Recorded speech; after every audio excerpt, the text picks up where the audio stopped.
Hi, everybody. Welcome to San Diego Comic-Con Virtual Styles. We are here with the creative team for Orcs in Space for our panel, Jet Off with the crew of Orcs in Space. Let me get that real quick. Just kidding. Yeah, thank you. It's not mine. It's not mine. Somebody get it. My Garfield phone was ringing. Apologies. Garfield, yes. Yes. So today we've got the illustrious team of Orcs in Space, including the writers, Michael Tanner, Justin Roiland, Rashad Gheith, and Abed Gheith, and the chief amazing illustrator. I didn't really write much, sorry, but go ahead. I just wanted You're to clarify there, that. presiding over the proceedings. I don't want to take undue credit. I helped develop it, but it's sorry. Great. Your specter hovers over it all. And our illustrator, François Vigneault. We are all here to talk about this brand new series. It's coming out this summer. Our big debut, issues 1 and 2, is coming out July. So let's dive in. Rashad, Abed, can you tell us a little bit more about what got you to this premise? Like where did the idea for Orcs in Space come from? I'll let Rashad take that because it is his brainchild, actually. Yeah. So this has been what I like to think of as a very slow moving roller coaster. It's taken forever to get to this point. And so I think publishing. Right. Well, the beginning, I guess, goes back to a incredible MMORPG in the, early mid 90s. Richard Garriott's Ultima Online, the Second Age, which some of you might be familiar with. I was obsessed with the game in high school, and it was through playing this game that I encountered an orc role-playing guild called Shadow Clan. And this group of players were so interesting. They had their own orc language. They never broke character.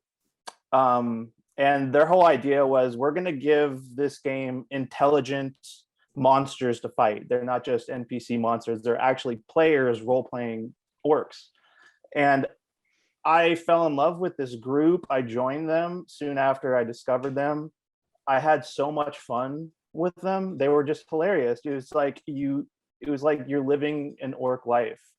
Like one example of just how silly they were is I remember logging on one day, walking around our fort that we protected, and I saw 2 orcs. One of them was standing on a plate, and the other one was slapping him and making him spin around on this plate. So on some Three Stooges. Yeah, okay, great. There was no one else around. It was just these 2 stupid orcs being silly. And I played with them for a long time. And, I realized there's money to be made here. The idea of these stupid, silly, lovable characters, like, they got to get to mainstream somehow. Somebody needs to shine a spotlight on orcs because they're so funny.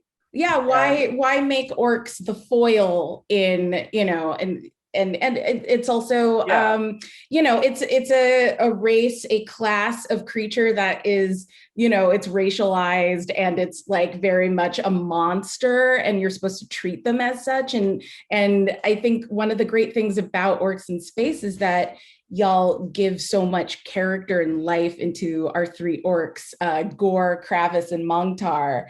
Can you tell us a little bit about their personalities and how that inspiration led to these characters? Well, initially, my first concept was like there was going to be a little tribe of them. So there would be the chief. There was going to be 2 dumb brutes who were like twins. There was going to be a chef. There's going to be a little one who was like the sharpshoot who could shoot a gun. One of them was going to be a shaman.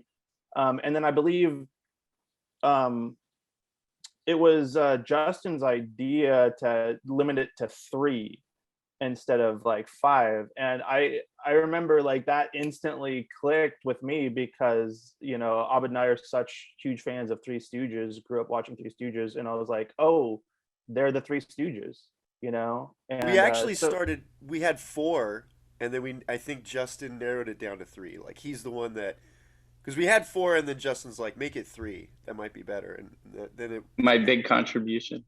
There's another big contribution. Starbleep, you know, like you were the one who initiated Starbleep, which is huge, you know, because yes, let's talk about Starbleep. Yeah, so Starbleep is the sort of bureaucratic organization, the imperial force of this galaxy, our galactagon as we call it, and they are just like another type of trekking scientists and diplomats, and they are very bland and dull and weirdly naive, and robotic in their thinking. It's very, very funny how you've turned that trope on its head as well. So yeah, tell us more about Starbleep. It's genius, really. I think of them as the DMV of space. That's a really good way to describe it. Like they're super boring and everything's done by the book, but then they take their time. They're not as like, you know, it's like a job to them. So they're just kind of waiting for things to happen, and then they kind of just like put everything off until the last minute. Rashad, do you remember what year you messaged me this idea?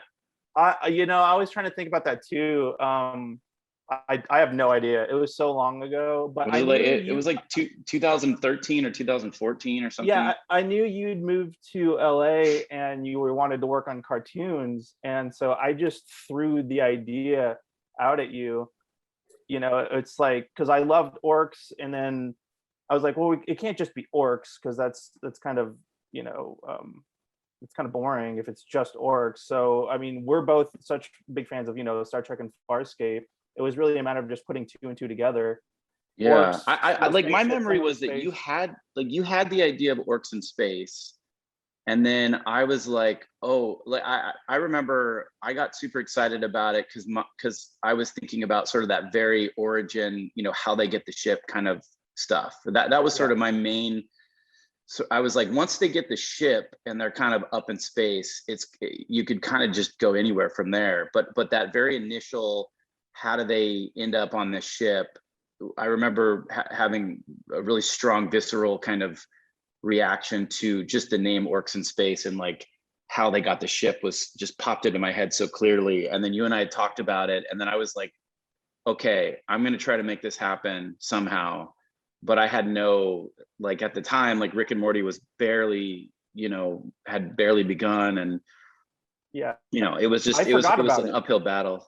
Yeah, I just it was just in there, and I had no means myself of getting anything made, so I just forgot about it. Really, I was going around Burbank playing musical open mics and just, you know, getting sick of open mics. Then out of the blue, here comes a call from Justin saying Oni Press wants to turn it into a comic, which is incredible. We'd always imagined it being a cartoon, and you know, I still think it would be a phenomenal cartoon with, you know, amazing action sequences and heavy metal music. But you know, actually starting it off as a comic was, like, I think brilliant, you know. We always thought of Gwar as the band that does the theme.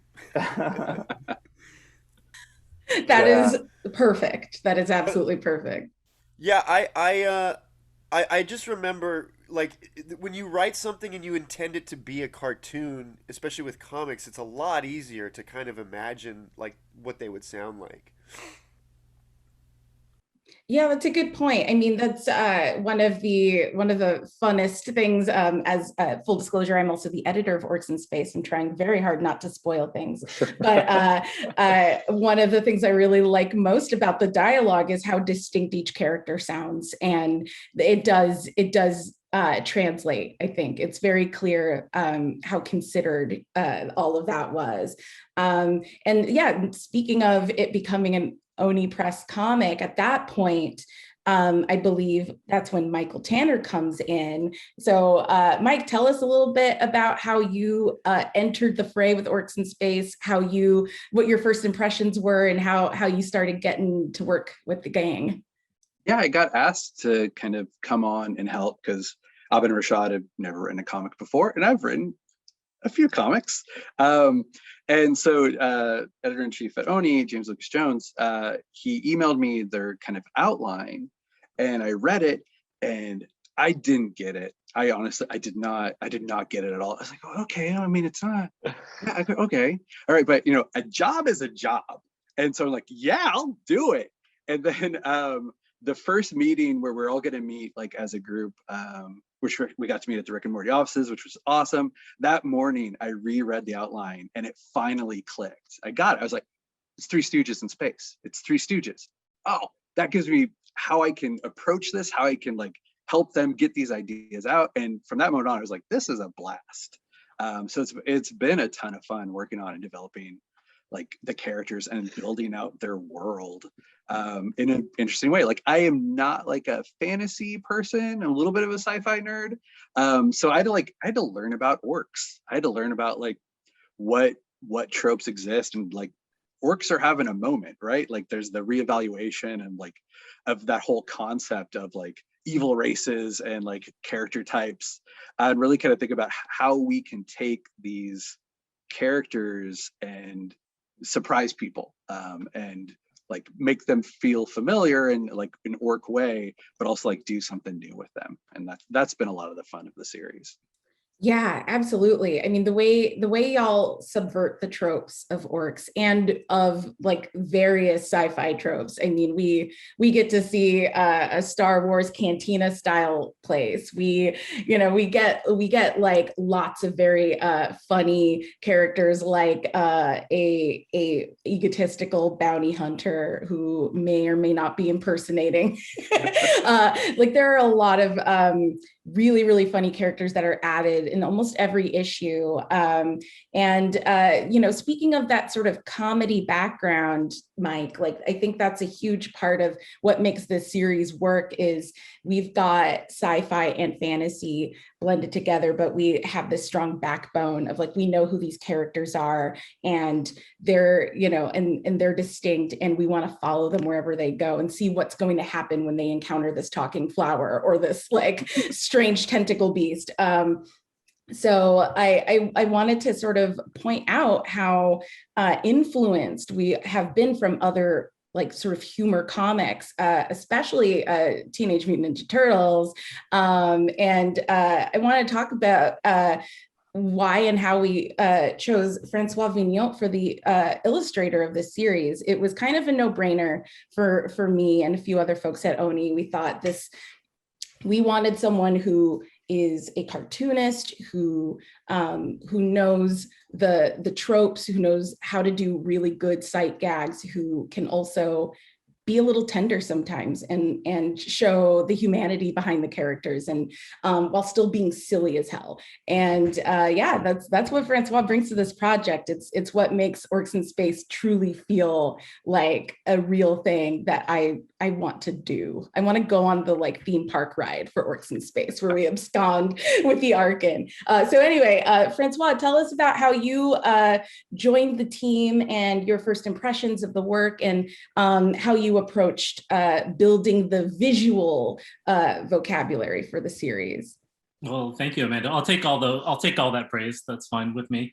So like you said, I came onto the project like where this team of writers had already been kind of developing it and writing it over a period of time, and then so I come in and it's time to like design like what the characters are going to look like, what the spaceship's going to look like, and then just how to lay it out on the page, right? Because we have 22 pages per issue, so it's like, and the scripts are just full of ideas and concepts and like gags and stuff like that, and so it's just like, okay, like how much can we fit in, like what's the density of gags per page of of action, because the like you were saying, the story that these guys have come up with, it has a little bit of everything. It has a little bit of like like gross out body humor, action, adventure, like just silly behind the scenes, making fun of sci-fi series that will stay unnamed. So basically I kind of view my role as like I'm like the director, right? Like, you know, like there's like the screenwriters, they've created like this whole concept, this whole world, and then, you know, so I then have to like kind of pick and choose the things and just try and like make their vision a reality so that like it can be a theme park ride, like you're saying, you know, and like everyone can come together. And then, you know, it's true what you were saying about Teenage Mutant Ninja Turtles. It's like, it's funny. I do think that that's like almost a like surprisingly like a touchstone for like almost all the creators and maybe the editor of this book. I think it comes back a lot because you know, like I came into comics in the early 90s and like I totally came in through the Teenage Mutant Ninja Turtles and like kind of from like the really light version of that was on the cartoons into the Eastman and Laird version, and then like through that then I really got into all the indie comics and everything like that. So for me that's always been a touchstone, and I can kind of see it in the characters, right? Like I can kind of see who's the Raphael of the characters and who's the Donatello and things like that. Yes, absolutely. Yeah, those archetypes are still kind of there and played with in really fun ways. And just as like a little note for our viewers, our series actually did get a really lovely contribution from Kevin Eastman.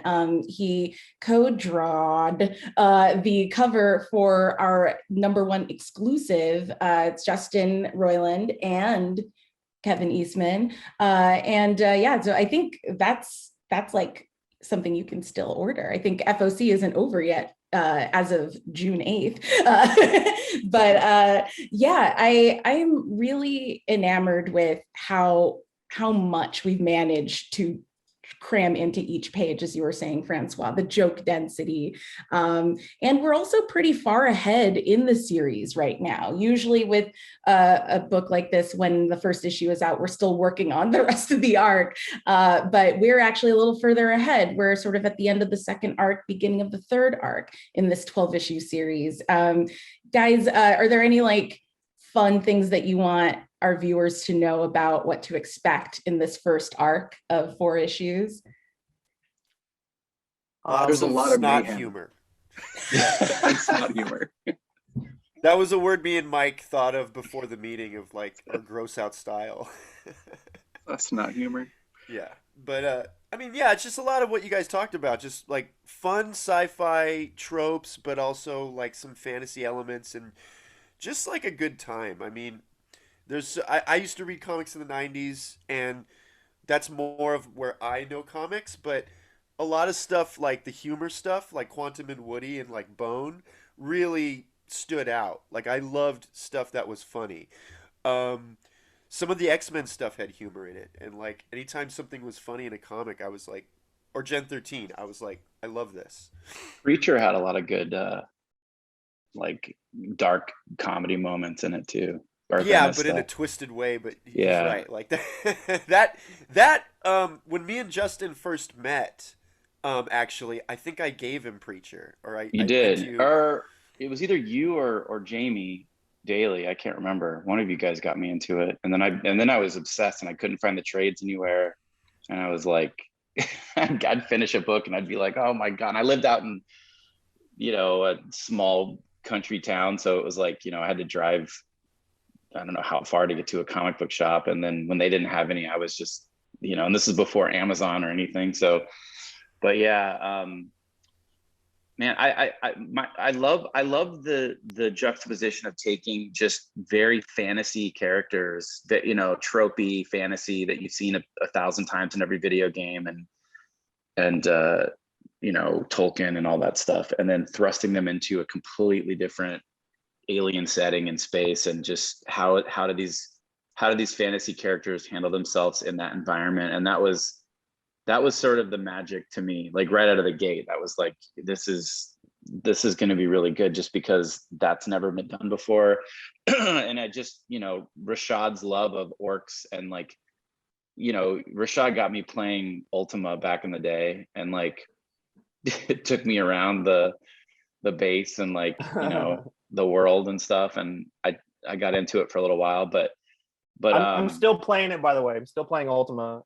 Is it on like a private Yeah, I'm playing a free shard called Outlands, and it's amazing. It's actually better than the original game. Like they took the heart of the Second Age, what made it good, and it's like if the Second Age just kept on being good, it's UO Outlands. Pretty cool. Yeah, and I'm actually gonna be starting a new Orc guild on there too, just to pay homage to Shadow Clan. Like I'm gonna be give it a shout out so people can find you. How do they get to your Orc guild? Yeah. Tell everyone how to find you guys. That's amazing.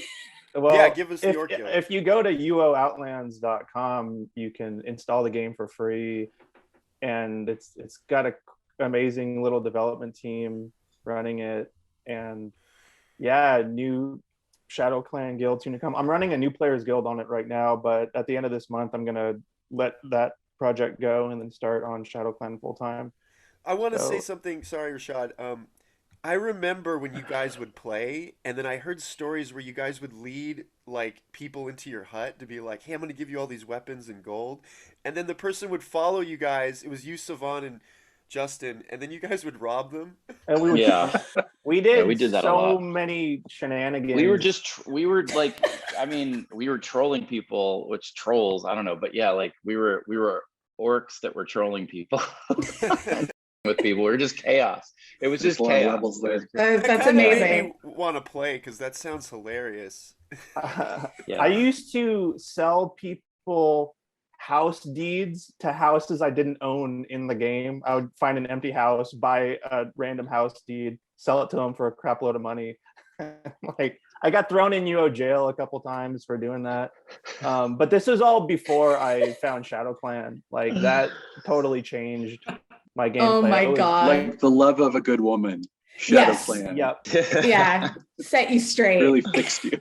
Yeah. Oh my goodness. I mean, this is like such a big and deep inspiration for you, Rashad. And like it really comes through your dedication to like getting the Orcs characters right and their looks right. So I'm curious, like, what about like sci-fi did you guys want to exploit, just to give the viewers a couple of visuals? Like we definitely have a growing rogues gallery of strange and weird people who are trying to foil the orcs or chasing the orcs, trying to get the ship back, or just need to settle some scores. So yeah, like you want to introduce a couple of your favorite characters? I really like the space rats. Like initially, they were going to be the main villains. The main villain initially was going to be a giant floating head in space, and the ship was supposed to be its hat, and that which it lost. And it was a giant floating head, almost like the Godhead in Time Bandits. Like amazing. Where's the map? Yeah, that was I think that idea was before Mike came on board. yeah, right. But I mean, a giant floating head is cool. Yeah, Mike was like, okay, hold on, guys. That's like, I didn't get it. Yeah, Mike is the glue of this project for sure. And when it comes to the writing stuff, it's like Abed and Rashad have always been just like have had the craziest ideas. Like I don't know how many people know, but Abed and Rashad have been. That you guys were there for all the interdimensional cable records. So like I would have them behind the glass along with a few other friends of ours, and they would just pitch these insane things to me. And then I would just go, okay. And then I'd just start rambling, whatever, making up whatever the thing was. So, and then, Abed's been, we've been working on stuff since like early 2000s early 2000s. We've been doing stuff. So when we first met, we did like, local we were doing like local commercials and sketches and stuff, and then in the mid 90s we started doing stuff for Channel 101 and like House of Cosby's and all this other crazy stuff. Well, actually just in the mid 2000s. Oh, sorry. Yeah, what did I say? Mid 90s I was in. Channel 101 was the odds. Yes. Sorry. I always get those mixed up. It's when Rob was pitching Scud as a movie. Yeah, that's right. Yeah, we were all in our own little worlds, but in the mid 2000s, it was really cool. And Abed always had crazy ideas that were very, like, he would pitch something and then I would be like, oh my God, it would hit my brain in a different way than he intended it, or than his pitch, whatever he was saying, would hit my brain in a way that was like, oh wait, if that's really cool, if it was this, this, and this, and then it would kind of come together. And I think Mike is like very much taking these guys' craziness and funneling it through that same kind of a, and when I say craziness, I mean that in the best way, like the most complimentary possible way. Because there's magic inside of it. It's like there's all kinds of magic and insanity in there, and you just take it and you put it into a something that is a bit more palatable to a broader kind of audience in terms of the pacing and the structure of the story and stuff like that. Which is why this whole thing coming together the way it did is kind of incredible. And then of course, obviously with the art, it's like, yeah, it's just insane how good this art is. It's like, and we've known of you actually prior, because what was the book again? Because I remember but we had like his first book. What was it? What's your first book called? Whose Mine? first book? François. So yeah, sorry. Well, no, that book, the one I showed you is actually new, I think. Okay, wait. What? Didn't we read something of François like forever ago, or am I getting confused? Because I don't thought remember. I just know that I was unaware of François, but when I saw like some of his art, they might have sent stuff that he'd worked on that I just saw, and I was like, okay, immediately, yeah, maybe that's what, all I know is the style is like so perfect for this vehicle. It's like really like cartoony, but in like the best possible way, and Yeah. it just brings everything to life in such a fantastic way. It's really incredible. Yeah, anyway, yeah, so it's just crazy to be here now and to be this deep into it, have these guys be this far into it, just knowing how long it took and how long ago, like how long this had been taking up real estate in my head with Rashad and Abed, and kind of just thinking about when can this happen and how will it happen, and just to see how well it's come together and in such an amazing way. It's pretty insane. I guess I didn't really have a point there, just rambling. Yeah. I'll just add to what Justin said is like, luckily me and Rashad grew up with a mom who was a nerd.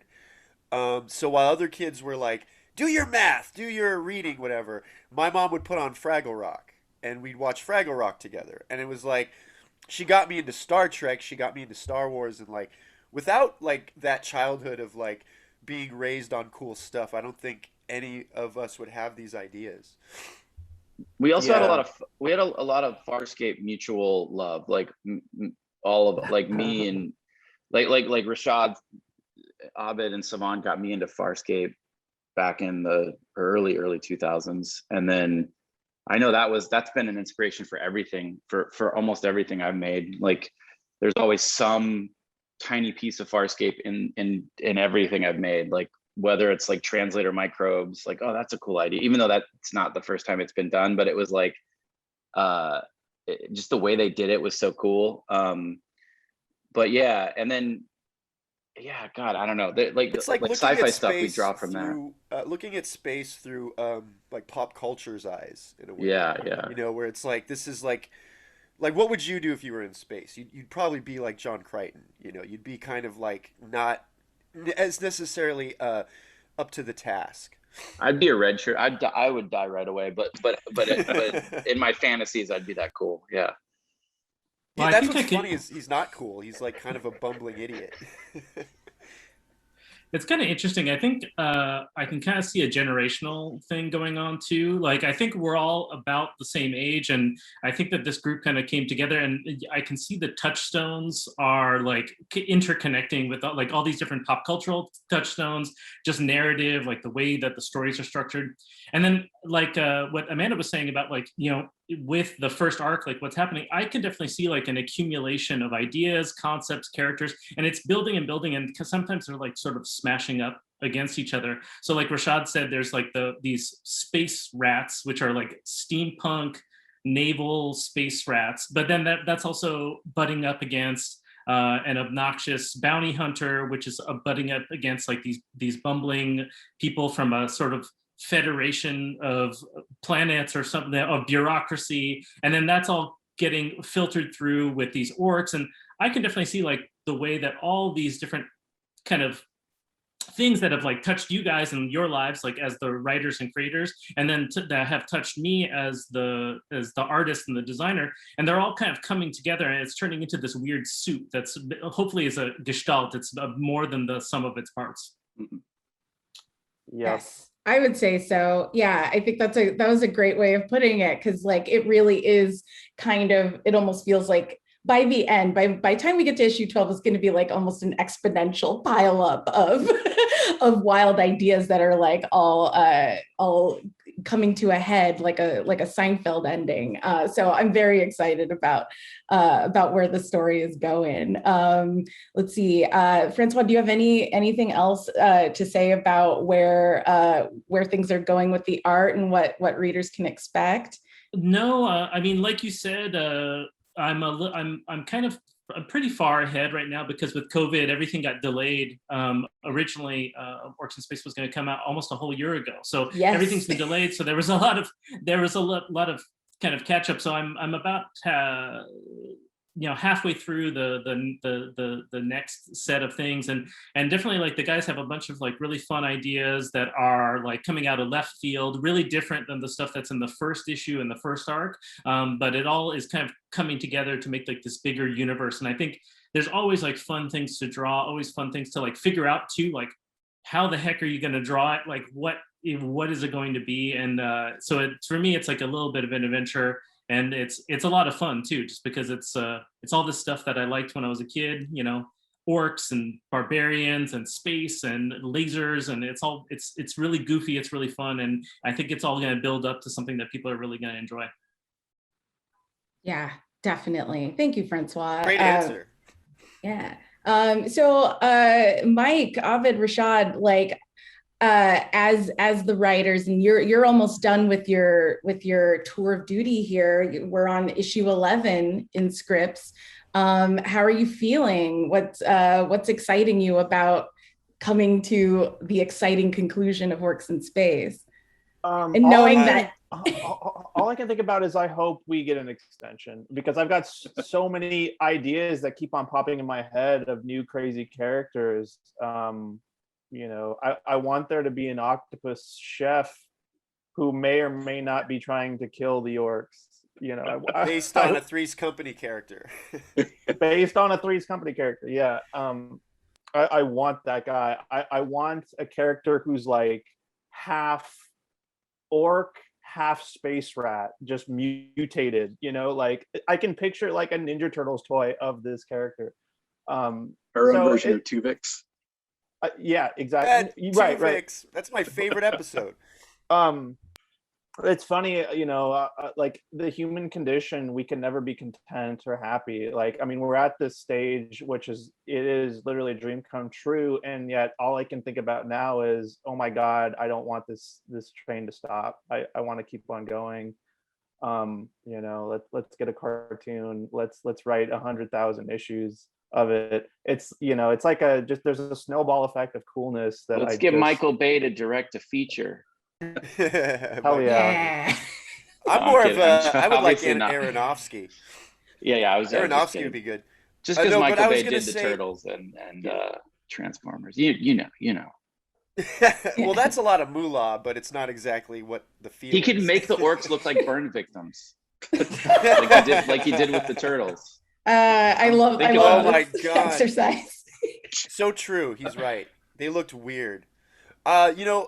What for me is exciting is I keep thinking about the next issue and like how much more fun it's gonna get, because every arc became my favorite. That would be like, oh, I'm excited about this arc. Oh, I'm excited about this arc. Like now the last arc is like I'm really fiending for that last issue just to dig my teeth in. Mm-hmm. So I was always looking forward to the next thing and making it better. It was my thing. Yeah. Almost like the orcs. They're just trying to be free, fly around space. I think they are going to be like kings. Like in my head, I don't even know. Like I know what the ending is, but I also kind of want them to like rule space at some point. because they are so silly, and they are so, like, I think Kravis is smart enough maybe to be a leader, but I'll let you weigh in. I love Kravis. I just love the small guy. My thing Yeah. is, I like small people. Yeah, Kravis, I think, has made the most. He's grown the most. Initially, my idea of Kravis is he's going to be the scared one, you know. But he's really developed into the one who's seeing the potential of space and actually growing as an orc. Yeah, he's got That a character is really exciting. fantastic arc of like questioning everything about his existence. we love an existential orc. Yeah. Yeah, So he- much sure, like later on, he kind of drops like things like, I don't know if I even believe in this anymore. And it's like, what?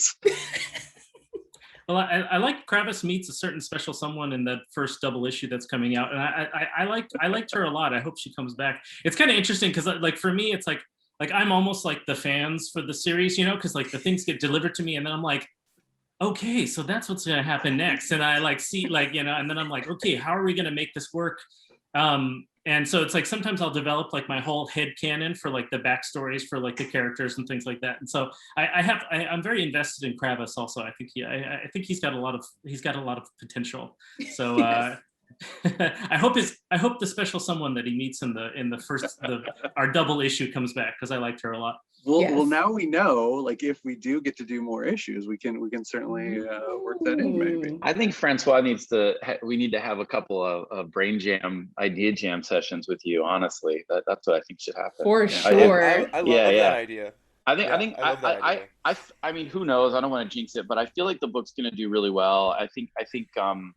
I'm hopeful that there'll be more and more arcs and issues and stuff, and I think that should definitely happen, especially if you're sitting there kind of like ideating on like all like that's the best stuff, when someone's like kind of thinking about all these backstories and deeper in world ideas, and that's very valuable stuff to hear. So yeah, I think that would be amazing. Well, I have a really good idea for one. Oh, sorry. Go ahead, François. No, I just was going to say, I mean, well, that's the fun part about bringing something to a comic, right? Is that then there's all the visual elements, and then you do the visual storytelling, and there's all the details in the background, or like, then you can like loop things in your script back, and they can like there can be like a joke that you have, but it can be in the background here, and then kind of loop around, and it can kind of, I don't know, it turns into something new by changing the medium or by creating something new. So hopefully it's going to be a lot of fun for everybody to read too. I can't give this away, but I have like a really good idea for an issue. Save it. Yes. I told Mike File it away already. Yeah, but it's based on a movie. It's based on one of my favorite movies, which Justin also likes this movie, but we talked about it recently. No, not Audition. That would be too much. That would honestly, we could really do that in Orcs pretty easily, I think. Yeah, let's do an Audition. If you guys don't know, that's a crazy torture Japanese. Google it. It's a good Save movie. search off. Yeah. I do think like sort of building toward like the issue 12. The fun thing and the hard thing is like wrapping everything up in a way so it's satisfying in case we don't get to do more, but also setting things up to where this first 12 issues feels like a first season. Yes. And if we get to do more, like there's status quo changes, there's new things that happen. Our characters are in a very different place if we get to do more, but also a satisfying place if we don't. One character we haven't talked about is Donna, the ship's AI. Yes. And like we were able to really do a really interesting arc with a AI kind of discovering personhood, and I think we really kind of successfully flipped things how people would think we do it with the Orcs. With the Orcs, Donna looks like a floating metal egg, and the Orcs come from a planet where there's literally like talking rocks. Like, yes, they have no problem seeing Donna as a person, as another sentient being, which I think is very throws out the trip like of them being primitives. They're like, they have a very different life experience that makes them more open to accepting something that the rest of the Galactagon does not accept. And I don't think that's a spoiler, because I think that kind of sets up in issue 1 and 2. that's something I'm very kind of proud of storytelling that we did and are doing in a very interesting and successful way. Not to be at my own butt. A lot of that came from just our love of Data from Star Trek. You know, yes, we just love that character, and that like Mike said so eloquently about being treated like they're a human, you know, and a person, and like not just a machine. And Star Trek did an amazing job on Next Generation with Data. Yes, absolutely. All we need is an issue with Donna and a cat as a friend. I will be very happy. Yes, Donna is a fascinating character. She is unique when it comes to like sci-fi robot characters. You know, we definitely are making a statement on how a lot of these robots tend to kind of be designed to be basically slaves in some way. And it's always it's always a woman's voice. It's always a woman's name. And, you know, and Donna's trying to figure out who she is. And the Orcs help her do that, and in really surprising ways. And we also get to that thread leads us down to a lot more baddies too, and just interesting weirdos. So yeah, I am very much excited about everyone finally seeing the intermingling between the Arkin and all the things in it and the Orcs, including the foodalizer, which I love. It's a magical machine that just makes any food you want, and the Orcs keep suggesting things that it can't make. It's really great. Yeah, so thank you all for being here. This has been really great. I hope everyone watching is excited for Orcs in Space and is looking it up right now. It is one of the funniest things I've ever had the joy of reading, and I got to edit it. So I'm very, very proud. And I think folks are going to love this. So we've got the first 2 issues coming out in July in a mega issue with tons of really awesome variants. One from Nicole Gu and another from, as we said, Kevin Eastman and Justin Roiland. And François did an amazing wraparound cover that's an incentive for retailers. So definitely look out for that. And volume 1, which contains the first 4 issues, that's in October of 2021. So look out for that as well. You can even pre-order that, baby. Get on it. So guys, tell everyone where we can find you elsewhere outside of this panel and outside of the book. I don't have a huge social media presence. I tend to stay off all of it. But I do have a SoundCloud. If you want to hear my music, it's soundcloud.com/tapestrymusic. I'm still whittling away at songs and just throwing them on there. It's good ambient, like instrumentals. It's very nice stuff. Well, you do some singing, but it's mostly instrumentals. I like his stuff. I'll just plug my Minecraft server. It's actually not mine. I call it mine. It's my favorite. It's the one I play on. Chuntus.com. CHUNTUS.com. It's very, very fun. Anarchy, vanilla server. It's fun. It's just a good, fun server. So if you're bored, go play there. Minecraft's on Switch, right? This is the Bedrock edition, so you'd need to play on a Mac or PC. Oh, the Java, or sorry, what am I saying? It's not Bedrock. It's the Java edition. Sorry. Yeah. I'm old enough to think Bedrock. It's the Java edition. No, it's really good. It's fully updated. It's updated to the newest version of Minecraft. It's really good. It's a really, really fun server. I feel like you guys are really setting up like a Orcs in Space virtual insanity like Black Mirror arc that's going to come up, and like there's going to be some cyberpunk madness coming up, and you're not going to know who's in the game and who's not. I feel the passion coming from you guys, so it's going to be great. There's like a Red Dwarf episode like that where they're not sure that their lives are real, that they're all playing a VR game. That's like basically our lives now, isn't it? That's like the best episode. Yes. Yeah. Oh, I love Red Dwarf. A huge influence on this book. Absolutely, I would say so. And yeah, everybody else, where can we find you?